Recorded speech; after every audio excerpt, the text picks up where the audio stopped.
Dobar večer, ja sam Ema Branica, vi gledate Provjereno. Da bismo došli do ovog završnog, finalnog dijela, potrebno je puno toga napraviti. Ono čime se mi bavimo je istraživačko novinarstvo, a to je novinarstvo koje zapravo ide u dublju analizu. Mi zapravo želimo saznati što je uzrok nekog događaja, neke pojave, ali i predvidjeti neke posljedice. Jednom tjedno imamo redakcijski sastanak, odnosno kolegij, na kojem raspravljamo o svim relevantnim temama, biramo zapravo što je najbitnije, ono što bismo željeli prikazati javnosti, dogovaramo se u kojem smjeru idemo, koje sugovornike imamo, svi iznose svoje ideje, mišljenja, surađuju svi međusobno na tome kako će izgledati sljedeća emisija. Nakon što imamo nekakav okvirni plan, tada naše kolegice novinarke odlaze s producenticom dogovoriti plan snimanja i montaža za idući tjedan. Nakon što dogovorimo teme, novinari dolaze meni i onda dogovaramo snimanje, lokacije. Ako treba negdje, ako idu na nekakvo putovanje, dogovaramo smještaj, prijevoz, rezerviram i avionske karte, rezerviramo snimatelja. Ako snimaju na određenim lokacijama, onda tražim dozvole za njih, posebno ako snimamo, na primjer, dronom. Prije samog snimanja tu su sati, a ponekad i dani dogovaranja sugovornika, onda se zna dogoditi da u posljednji čas sugovornici odustanu. To je nama teško i komplicirano, ali moramo poštivati njihove odluke, jer na kraju krajeva tu smo upravo zbog njih, sugovornika, odnosno naših gledatelja. Često radimo priče koje su jako osjetljive, u kojima su sugovornici žrtve ili ukazuju na nekakve nezakonite radnje. I pritom moramo paziti da na način kako ćemo im pristupiti, kako ćemo nešto u prilogu reći, a na kraju krajeva moramo paziti na njihovo dostojanstvo. Ajmo.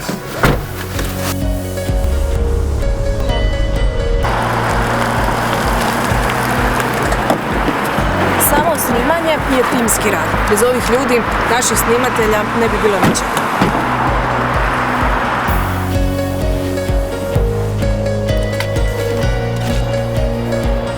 Istraživačke priče iziskuju dokumentarni način snimanja, znači slika mora pričati priču. Moramo pažljivo slušati što sugovornici pričaju i tu emociju prenijeti gledateljima.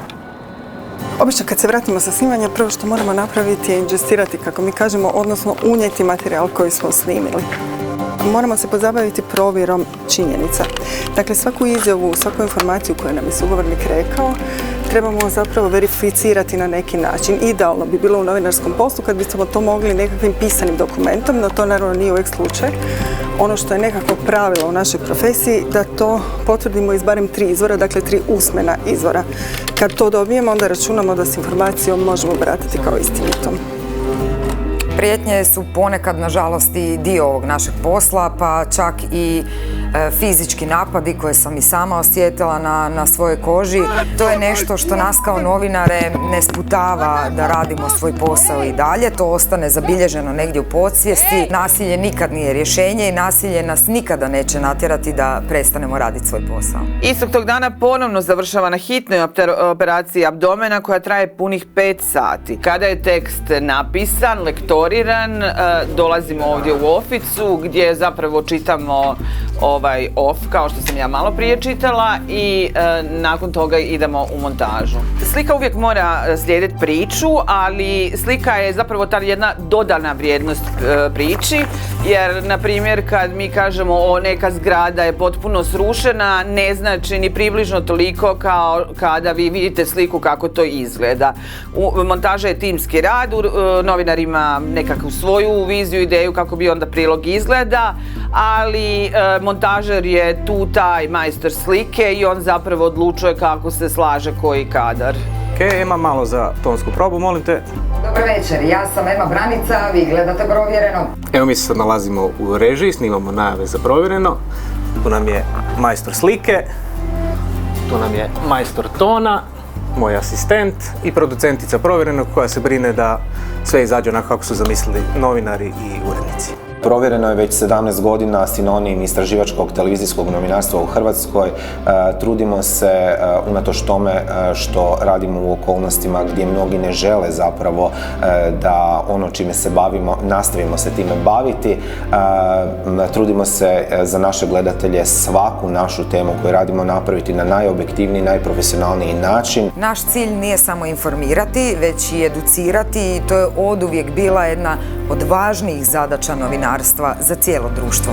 Mnoge afere nikad ne bi bile otkrivene, ljudi ne bi znali na što se troši javni novac, kako moćnici ili političari, ljudi na visokim pozicijama moći koriste ili zloupotrebljavaju tu moć. Dakle, to je naš posao da to rasvijetlimo i pokažemo vam, javnosti. Bude tu i svakakvih emotivnih priča, to ostavi trag na nama i neke od njih mi nosimo doma i proživljavamo i dalje sa sobom i prorađujemo, ali koliko god ponekad teško bilo, mi bez obzira na sve i dalje volimo ovaj posao. Kad zakažu institucije, tu nastupa istraživačko novinarstvo.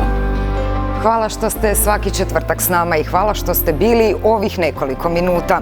Nadam se da smo vam uspjeli prikazati kako izgleda naš radni tjedan, ali i kako pristupamo poslu, sugovornicima, kako provjeravamo informacije, što naš posao podrazumijeva. Gledajte nas četvrtkom na Novoj TV.